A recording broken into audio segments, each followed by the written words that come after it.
Hare Krishna, thank you very much for having allowed me to say something about Krishna consciousness and our life, our commitment, and our obligation to this wonderful international movement.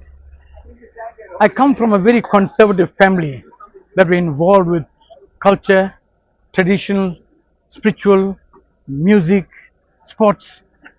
So it wasn't very hard for me to get into Krishna consciousness. My children grew up in Hindi schools. We played music for the Hindi school family function. And then my son was at the university. He was in charge of the BYS. He was doing his BSc. And he was quite involved. And he came one evening. He said to us, "Mom, look, don't cook vegetable meat for us because I'm reading the Bhagavad Gita. I'm studying it. You carry on, you and Daddy and children." So we said, "Fine." So we allowed that, and we cooked separately for him. After a month, we thought as parents, here's a child who is on the spiritual path. We as parents don't support him, then we shouldn't be parents. So we started, look, we also give it up. Then it came my children, they're bigger ones, Sandhya there, Sham Gopi there, my son-in-laws, Balram Prabhu, Shicharan, they all were married. So we said, no, let's become Krishna consciousness. Then my Guru Maharaj, he heard about this, he gave Pata Sarthi Das Goswami. He came home, he spoke to us, 1994 and 1995, my entire family, my son-in-laws, my grandchildren, all became devoted. It was close to about 19 to 20 of us. And then it was my wife, she suggested, look, we'll be going temple once a week, but that is not enough for the children to be on the path. There's a chance they might just drift away. So I'm suggesting something. Every Saturdays, I want all my children to do the errands first part of the morning, and Saturday afternoon from 2 o'clock onward they must come home. I was living in Mobini Heights, nice big place. We prepared nice altar. We will cook. We'll invite devotees from temple, and we'll have a program. We'll offer it. We have a nice arti, discourse on Bhagavad Gita, and we'll bhajans. We said, good idea. So we started that. And the BYS students from university we should come in. We invited the presidents, Govardhan Prabhu, Tarup Prabhu, all of them, Bihar Prabhu, all came. Every week, Krishna Das Maharaj came twice, Kandama Khana Maharaj came twice, Vishwambara was twice. There used to be lots of devotees. So we carried on for 22 years.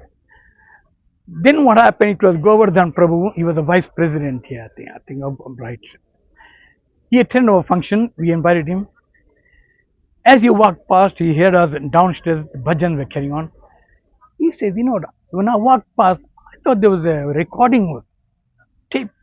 Like, I'm surprised, those are my families. So he was happy. We had a nice program, he went back. Following Sunday, he approached us. He said, look, I spoke to President.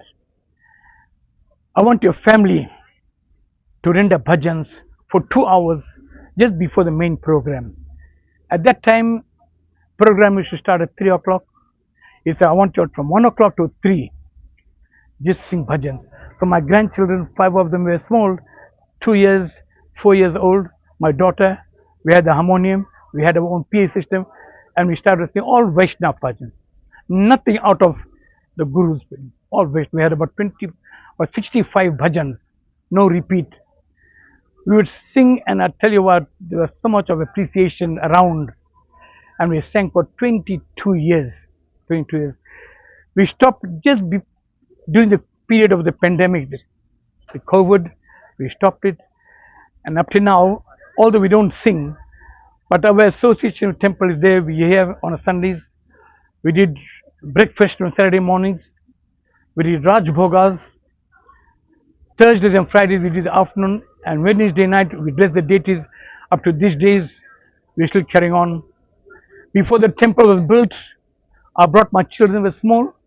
The construction work was still carrying on. We come down here, we look at the whole place, we give a little bit of donation. And then we decided also to help. There was a Prabhu there with a table. He says he's here because a lot of people come give donations. So I thought, well, maybe from our side we'll do the same. So I put the money boxes at the telephone at home. The instruction was anybody who uses the phone, either silvers or notes, must go in the box. When it's full up, we come and hand it in about 30 rand, 50 rand, we should give it. And then once I decided to propose them, look, I can give about 100 money boxes to give it to the families, and they will fill it up every month and bring it down here. Then he said, look, Prabhu, it's a good idea, but only thing we don't have labor for that. So that stopped. So as a result, we are carrying on with the children. They're all married. They've got the tertiary education, but they all are devotees. They are cooking for the Lord. They come in on auspicious occasions. They cook, they serve. And we're quite involved, and we are so happy that at this stage of our life, that we don't have to worry about our children because they know they're in Krishna's hand. They're on Krishna's path, and Krishna is taking them a good care of them, advising them in the material life and the spiritual life.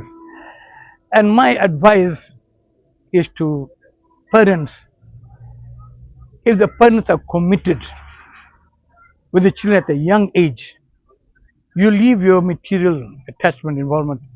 Show them that this is the path. It's very seldom you see them going off the road. I have personal experience that has gone through to my children and their children. I got 10 grandchildren, and they all are Krishna chanting, contributing towards our ISKCON movement. And we just hope that we carry on and we grow from strength to strength. We have more Vaishnavas, more Gurus, Swamis, right into the end of Kali Yuga. Krishna consciousness will be the only movement in the planet. Hare Krishna.